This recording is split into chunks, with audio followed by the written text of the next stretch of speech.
और ब्रेक के बाद आपका स्वागत है। खबरों में आगे बढ़ेंगे। बड़ी खबर इसी बीच राजधानी रांची से आ रही है, जहां अनगढ़ा में भीषण सड़क हादसा हुआ है। तेज रफ्तार ट्रक की ऑटो से टक्कर हो गई। हादसे में 4 लोगों की मौके पर ही दर्दनाक मौत हो गई।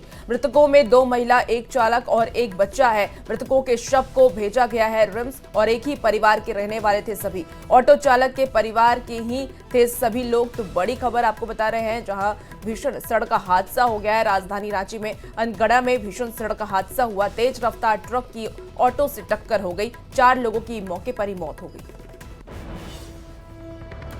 बीजेपी अध्यक्ष बाबूलाल मरांडी का बड़ा आरोप है, सूर्या हांसदा के एनकाउंटर पर सवाल उठाया है। एनकाउंटर नहीं, मर्डर हुआ, ये बाबूलाल कह रहे हैं। सिटिंग जज या सीबीआई से जांच की मांग उन्होंने की है। राज्य सरकार पर बाबूलाल ने वार भी किया है। पुलिस में अपराधी किस्म के लोगों के शामिल होने का आरोप बाबूलाल मरांडी ने लगाया है। एनकाउंटर का सच सामने लाने की मांग उन्होंने की है।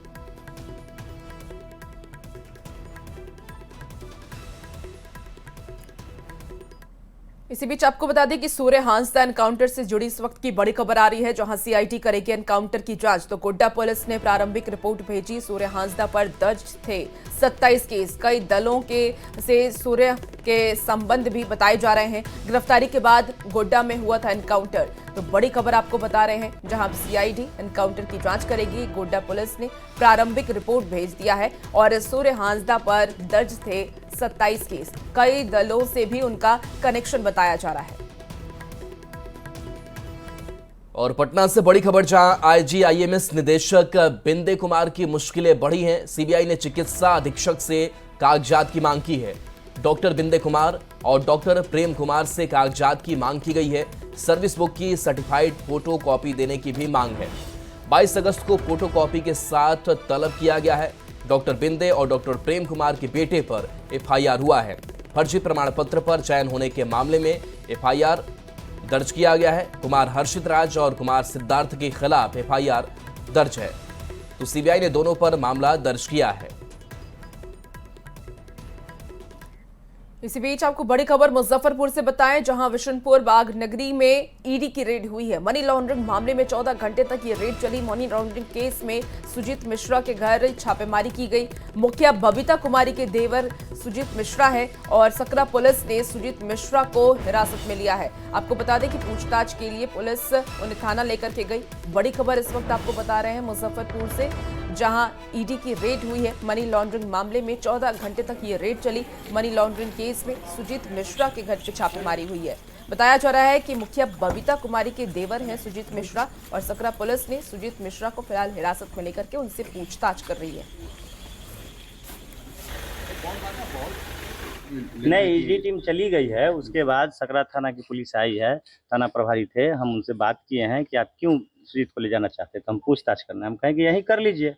तो बोले कि नहीं, यहाँ नहीं, हम थाना पर ले जाके पूछताछ करें। हम बोले कि कोई मामला है क्या इसके खिलाफ, या किसी तरह का कोई केस वगैरह है, वारंट है? तो नहीं, कोई वारंट नहीं है। नहीं, मेरे ऊपर या मेरे पति के ऊपर कोई आरोप नहीं था। मेरे देवर पर कुछ आरोप मनी लॉन्ड्रिंग का था। उसी का जांच के लिए ईडी की टीम आई थी और हमारे छवि को धूमिल बनाने के लिए इस तरह का मीडिया में प्रचार प्रसार किया जा रहा है। नहीं है, प्रॉपर प्रेस रिलीज होगा इसका, कल परसों कॉपी मिल जाएगी आप लोगों को। सर, क्या सूचना मिली थी सर? बताया आपको कि प्रेस रिलीज होगा, उसमें कॉपी मिल जाएगी। पटना से बड़ी खबर, जहां डेवलपर कंपनी से रंगदारी की मांग हुई है। कंपनी के मालिक के बेटे से रंगदारी मांगी गई है।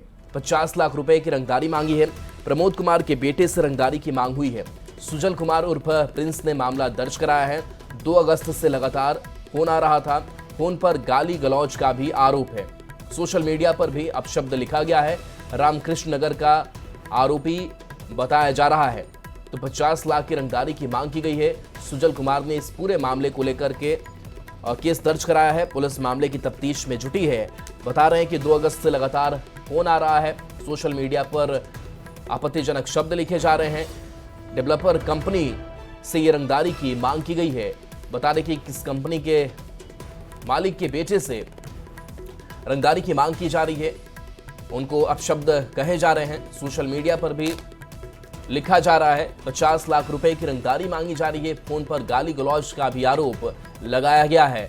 और इसके साथ साथ बताया जा रहा है कि सोशल मीडिया पर भी अपशब्द लिखे गए हैं और इस मामले की छानबीन पुलिस कर रही है। और 2 अगस्त से ये फोन कॉल लगातार आ रहा है, फोन पर गाली गलौज हो रहा है और इस बीच डेवलपर कंपनी से रंगदारी की मांग को लेकर के पुलिस इस आरोपी तक पहुंचने की कोशिश कर रही है। सुजल कुमार उर्फ प्रिंस ने इस पूरे मामले में केस दर्ज कराया है। इसी बीच देखिए खबर कटिहार से है, जहां पुलिस को फिरौती के लिए अपहरण मामले में बड़ी कामयाबी मिली है। तिहाड़ के फलका थाने के पुलिस ने टोटो चालक के अगवा किए जाने की सूचना मिलते ही छापेमारी दस्ते का गठन कर छापेमारी शुरू कर दी। पुलिस ने टोटो चालक को सकुशल बरामद कर लिया और साथ ही अपहरण में शामिल 5 आरोपियों को भी गिरफ्तार कर लिया है। पुलिस ने अपहरण में इस्तेमाल किए गए 3 देसी कट्टा, जिंदा कारतूस और 4 मोबाइल और इसके साथ ही 1 बाइक भी जब्त किया है। और ईसीआई सूत्र के हवाले से खबर है, ईसी की राहुल गांधी को 2 टोक बंद करे ये राजनीतिक दिखावा। ईसीआई सूत्रों के अनुसार बिहार में राहुल गांधी की जिला अध्यक्ष कोई दावे और आपत्तियां दाखिल नहीं कर रहे हैं। ईसीआई सूत्रों का कहना है कि राहुल गांधी को चाहिए कि वह अपने जिला अध्यक्षों को निर्देश दें कि वे आज दावे और आपत्तियां दाखिल करें और इस राजनीतिक दिखावे को बंद करें। यह उजागर करता है कि उनके जिला अध्यक्षों की इसमें कोई दिलचस्पी नहीं है, क्योंकि कोई दावा आपत्ति नहीं दिया जा रहा है। और ऐसे में इसी की राहुल गांधी को 2 टूक है कि इस तरीके से राजनीतिक दिखावा वो ना करें और जिला अध्यक्षों को कहे कि अगर कोई परेशानी है तो दावा आपत्ति दर्ज करें। वोट चोर गद्दी छोड़ के नारे के साथ आज झारखंड कांग्रेस रांची के अल्बर्ट एक्का चौक पर कैंडल मार्च निकालने वाली है और इसके साथ ही देश भर इसे लेकर के बड़ी सभाएं भी आयोजित करने की तैयारी में है। 22 अगस्त को रांची के कांग्रेस कार्यालय में बैठक के बाद निर्णय ये लिया जाएगा कि झारखंड में किस दिन ये सभा होगी। कांग्रेस के प्रदेश अध्यक्ष ने यह भी कहा है कि पार्टी इसे लेकर के हस्ताक्षर अभियान में चलाने वाली है और जिसमें कि 5 करोड़ से अधिक लोगों के शामिल होने की संभावना जताई जा रही है। 14 तारीख की शाम 7-8 बजे वोट चोर गद्दी छोड़ का स्लोगन देते हुए कैंडल मार्च सभी जिला मुख्यालयों में किया जाएगा। उसके बाद सभी राज्य स्तर में विशाल रैली आयोजित की जाएगी, जिसमें केंद्र से भी बड़े बड़े नेता लोग आएंगे। 16 अगस्त को नेमरा में गुरुजी का श्राद्ध कर्म होगा, जिसमें देश भर से लाखों लोग पहुंचेंगे। इसको देखते हुए यहां सुरक्षा के पुख्ता इंतजाम है। आईजी रैंक के अधिकारी को नोडल बनाया गया है। 9 आईपीएस के साथ 40 डीएसपी की तैनाती की गई है। सीसीटीवी से निगरानी की जाएगी। सुरक्षा और ट्रैफिक व्यवस्था को दुरुस्त किया गया है। तो देखिए, गुरुजी के श्राद्ध कर्म की पूरी तैयारी है और खास करके जो वीवीआईपी मेहमान हैं वो भी जुटने वाले हैं इस दिन। तो ऐसे में सुरक्षा के पुख्ता इंतजाम किए गए हैं और ट्रैफिक व्यवस्था भी दुरुस्त कैसे रहे, लोगों को आने जाने में परेशानी ना हो, इसके लिए भी पूरी कोशिश है। पर फोर्स का डिप्लॉयमेंट किया गया है। सीनियर ऑफिसर्स को आईजी रैंक के अधिकारी उसका प्रभारी बनाया गया है और वहाँ पर करीब 40 डीएसपीज का हमने डिप्लॉयमेंट किया है। क्योंकि अगर आप में से कोई नेमरा गए होंगे तो उसका जो जाने का रास्ता है वो काफ़ी संकीर्ण है। तो एक चैलेंज हमारे सामने ये है कि दोनों ओर के ट्रैफिक को कैसे मैनेज किया जाए। तो इसके लिए बड़े बड़े पार्किंग स्थल वहाँ पे बनाए गए हैं, परंतु हम लोग किसी प्रकार का कोई हर तरह के एहतियात बरत रहे हैं, हर प्रकार की सुरक्षा की व्यवस्था कर रहे हैं और लोग सुनिश्चित करेंगे कि वीवीआईपी मूवमेंट वहाँ पे आसानी से हो। जिस दिन पहली बार जिस दिन टेस्टी हुई थी गुरुजी की, उस दिन थोड़ा सा रोड जाम वगैरह हो गया था, तो उससे सीखते हुए हम लोग सुनिश्चित करें किसी प्रकार का रोड में कोई जाम इत्यादि नहीं होगा। 16 अगस्त को पूर्व मुख्यमंत्री शिबू सोरेन के श्राद्ध क्रम को लेकर के पैतृक गांव नेमरा में तैयारी जोरों पर है। गोला से मुख्यमंत्री के पैतृक गांव नेमरा तक सड़क चकाचौंध बना दी गई है। खास करके गोला से सिल्ली मोड़ तक 16 किलोमीटर जर्जर और गड्ढे में तब्दील हो चुकी सड़क को 4 दिन के अंदर चकाचक कर दिया गया है। आपको बता दें कि पहले गोला से सिल्ली मोड़ तक की दूरी 2 घंटे में पूरी होती थी। अब सड़क बिना बना देने की वजह से ये दूरी आधे घंटे में अब पूरी हो जा रही है। इस पूरी खबर पर ज्यादा जानकारी दे रहे न्यूज 18 संवाददाता जावेद खान। गोला से नेमरा पहुंचना अब आसान हो गया है। पहले लोग हिचकोले खा करके 2 घंटा का सफ़र तय करके नेमरा पहुंचते थे, लेकिन देख सकते हैं गोला से सिल्ली मोड़ तक की सड़क को पूरे तरीके से बना दिया गया है। अब इस पर गाड़ियां जो हैं हाई स्पीड में चल के आ रही हैं और आधे घंटे में पहुंच जा रही हैं। यहां से देख सकते हैं नेमरा की दूरी सिल्ली मोड़ से 13 किलोमीटर है, जो मुख्यमंत्री हेमंत सोरेन का पैतृक गांव है। देखा जा सकता है कि अंतिम चरण में सड़क का निर्माण कार्य चल रहा है। चूँकि 16 अगस्त को यहाँ पर शिबू सोरेन का श्राद्ध क्रम है, इसको लेकर सड़कें जो हैं चकाचक बना दी गई हैं। यहाँ कुछ लोग हैं जिनसे हम बात करेंगे। बताइए क्या आपका? शिवानंद माता। इस सड़क बन गई है, सड़क बन गई, अच्छा हुआ है। आने जाने में बहुत दिक्कत होता था। गोला से सिल्ली मोड़ तक रोड अच्छा बन गया। बाबा मर गया तो अच्छा बनाया रोड। तो शिबू हाँ बहुत किया बहुत अच्छा किया है। अलग राज दिलाए, अलग राज दिलाए और बहुत सम्मुख किया है, लड़े झगड़े किए, बात किए हैं, बहुत आंदोलन बहुत किए हैं। ऐसी बात अच्छा देख सकते हैं लोग बाबा का यहाँ पर शुक्रिया अदा कर रहे हैं कि बाबा महान नेता थे, आंदोलनकारी थे, अलग झारखंड राज दिलाया। और यहाँ पर जो सड़क जो थी वो जो गड्ढों में तब्दील हो चुकी थी, 16 किलोमीटर सड़क जो है गोला से सिल्ली मोड़ तक। हालांकि सिल्ली मोड़ से नेमरा तक की सड़क अच्छी थी, सरकडी होकर के बरलंगा के रास्ते, लेकिन फिलहाल जो गड्ढा एक सड़क थी वो काफ़ी चकाचक बना दिया गया है। पहले जो दूरी लगभग 2 घंटे में पूरी होती थी, अब आधा घंटे में गोला से सिल्ली मोड़ और सिल्ली मोड़ से बरलंगा के रास्ते नेमरा तक आसानी से लोग पहुंच पा रहे हैं, क्योंकि 16 अगस्त को शिबू सोरेन का यहां पर श्राद्ध क्रम है, जिसमें लाखों लोगों की पहुंचने की संभावना जताई जा रही है। जावेद खान, न्यूज 18 रामगढ़।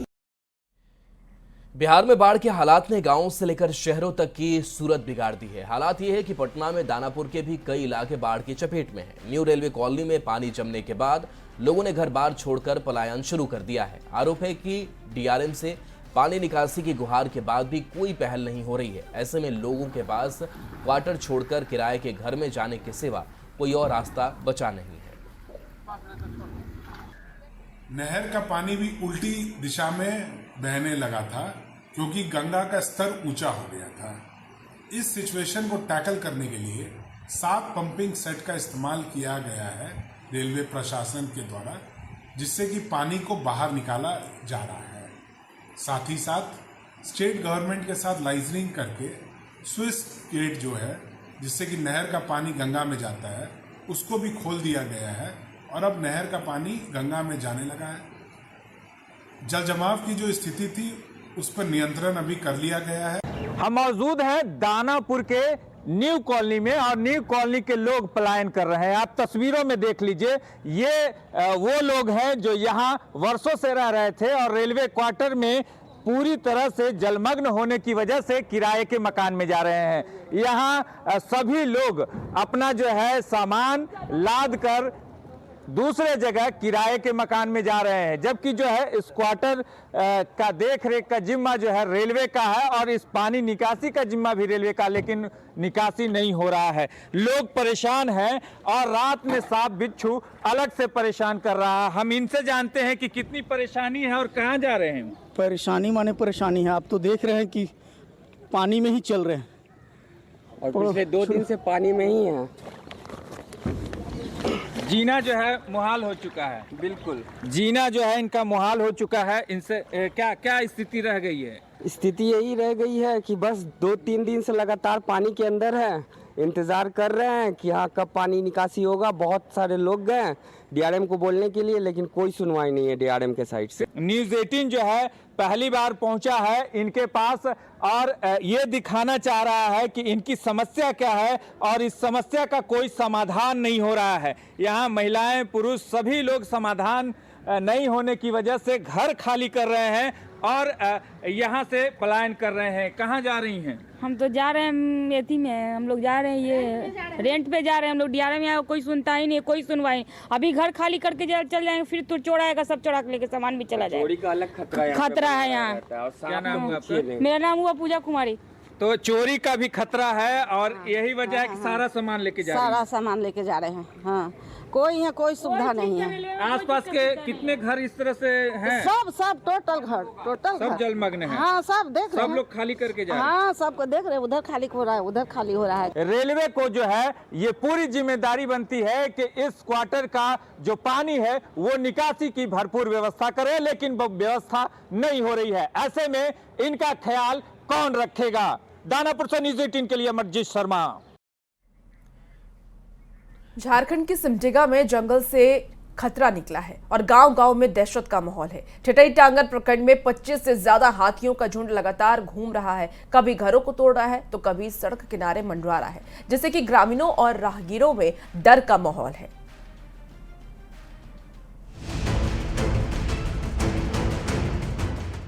दिन हो या रात, ठेठई टांगर प्रखंड के ग्रामीण अब चैन से नहीं सो पाते। रात का सन्नाटा और ये डर और भी गहरा हो जाता है, क्योंकि अचानक गूंजते हाथियों के चिंगाड़ने की आवाज और देखते ही देखते पूरा झुंड गांव में घुस गया।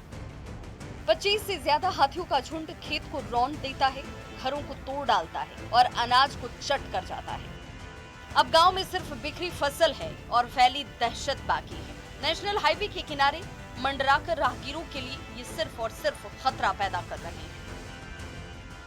का क्षेत्रफल कम हो जा रहा है, हाथी की संख्या ज़्यादा हो रहा है, खाने का दिक्कत हो रहा है जंगल में, जिसके चलते गांव में अनाज घर में रहता है, चावल, धान, गेहूं, इसके चलते खाने के लिए हाथी गांव की ओर मूव कर जाती है और जहां अनाज रखा हुआ रहता है वहीं घर तोड़ के अनाज खाता है, चल जाता है। जामपानी और आसपास के इलाकों में इस झुंड ने डेरा जमा लिया है। लोग खेतों में जाने से डर रहे हैं। बच्चे और बुजुर्ग तो घर से बाहर निकलने की हिम्मत भी नहीं कर पाते। हाथियों को भगाने के लिए वन विभाग मशाल और टॉर्च बांट रहा है, ताकि रात में इन्हें गांव से दूर रखा जा सके। वन विभाग की टीम लगातार इलाके में मौजूद है, ताकि लोग खुद को सुरक्षित महसूस कर सकें। मशाल, मोबिल, जूट बोरा, डीजल इत्यादि, टॉर्च, ये सब चीज़ का वितरण समय समय पर करते रहते हैं, ताकि ग्रामीणों को किसी प्रकार की क्षति न हो। लगातार हो रहे हाथियों के विचरण पर कोलेबिरा के विधायक भी चिंतित हैं। उन्होंने मुख्यमंत्री को रिपोर्ट भेजकर जल्द समाधान की मांग की है। फिलहाल ग्रामीण रात भर जागकर पहरा दे रहे हैं और इंतजार कर रहे हैं कि कब ये खतरा गांव से दूर होगा। इस गांव में है, कल उस गांव में, परसों उस गांव में, लगातार किसी न किसी गांव में सालों भर घूम रहा है। तो मेरे लिए यह सालों भर का परेशानी है। गांव वालों के लिए भले यह कुछ दिनों का परेशानी हो, लेकिन मेरे लिए तो यह सालों भर का परेशानी है। इसलिए मैं बहुत चिंतित हूँ इसको लेकर। हाथियों का आतंक सिर्फ सिमडेगा में नहीं है, झारखंड के कई इलाकों में लोग इस खतरे का सामना कर रहे हैं। वन विभाग लगातार निगरानी में है, लेकिन सवाल यही है कि जंगल का ये मेहमान कब लौटेगा। न्यूज़ 18 के लिए सिमडेगा से श्रीरामपुरी की रिपोर्ट। और फिलहाल इस बुलेटिन में इतना ही। बने रहिए न्यूज़ 18 बिहार झारखंड के साथ।